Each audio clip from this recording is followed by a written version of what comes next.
दशरथपुर गांव एक सुंदर गांव था और गांव के लोग एकजुट होकर रहने वाले लोग थे। एक दिन गांव में एक अजीबोगरीब घटना घटने लगी। बच्चे बीमार होने लगे और लोगों की मौत होने लगी। फिर गांव के लोगों को धीरे धीरे पंडित पर शक होने लगा कि गांव के पंडित का परिवार काला जादू करके लोगों को मरवा रहा है। पंडित और पंडित की पत्नी रोते चिल्लाते हुए कहती रही कि हमने कुछ नहीं किया, मेरे बच्चे को छोड़ दो। लेकिन गांव के लोगों ने पंडित के परिवार को बच्चे समेत पेड़ से बांध दिया और जिंदा जला दिया। पंडित की पत्नी ने मरते हुए श्राप दिया कि इस गांव में कभी खुशी शांति नहीं होगी। फिर कुछ दिनों के बाद रात को एक आदमी अपने खेत में सोने गया तो उस आदमी को खेतों से आवाज सुनाई दी और वह देखने के लिए उठा। तभी बहुत सारे कौओं ने उस आदमी पर हमला कर दिया और एक कौए ने अपनी चोंच से उस आदमी के सिर पर हमला कर दिया और उस आदमी के सिर से खून बहने लगा। वह आदमी किसी तरह अपने खेत से भागकर अपने गांव चिकित्सक से मिला और उसे अपने साथ गुजरे घटना के बारे में बताया। तब चिकित्सक ने आदमी को दवा लगाई। फिर वो आदमी और चिकित्सक गांव के सरपंच से मिलने गए। फिर उस आदमी ने अपनी कहानी बताई और अपने घर की ओर चल दिया और सो गया। अगले दिन गांव में वार्षिक महोत्सव था। वो जब घर से बाहर निकला तब गांव के लोग उसे देखने लगे।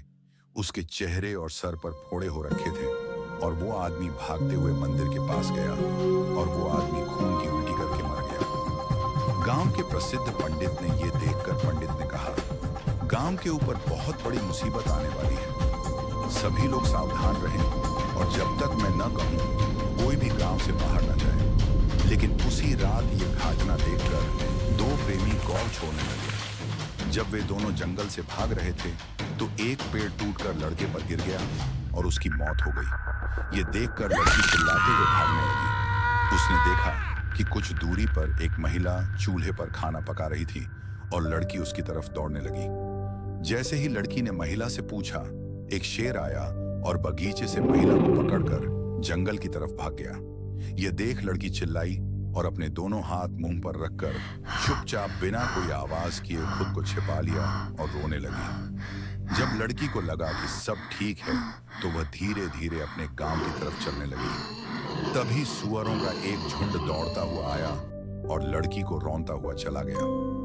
अगली सुबह जब गांव वालों को इस बारे में पता चला तो लोग धीरे धीरे गांव में छोड़ने को मजबूर हो गए। लेकिन जो भी गांव से बाहर निकलता उसकी अचानक मौत हो जाती। तब प्रसिद्ध पंडित ने कहा कि यह सब उस पंडित के श्राप के कारण हो रहा है।